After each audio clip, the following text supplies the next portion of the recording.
கரூர் நெரிசல் வழக்கை சிபிஐக்கு மாற்றியதை எதிர்த்து உச்சநீதிமன்றத்தில் தமிழக அரசு மனு தாக்கல் செஞ்சிருக்கு.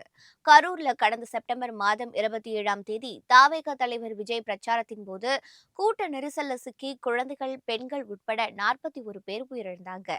இது குறித்த வழக்கை சிபிஐக்கு மாற்றி அக்டோபர்ல உச்சநீதிமன்றம் பிறப்பித்த உத்தரவின் பேரில் விசாரணையை சிபிஐ தீவிரப்படுத்தி இருக்கு. சிபிஐ அதிகாரிகள் தாவேகாவின் ஆதவ் அர்ஜுனா, புஸ்ஸி ஆனந்த் ஆகியோரிடம் கடுமையான கேள்விகளை எழுப்பியதாக கூறப்படுது.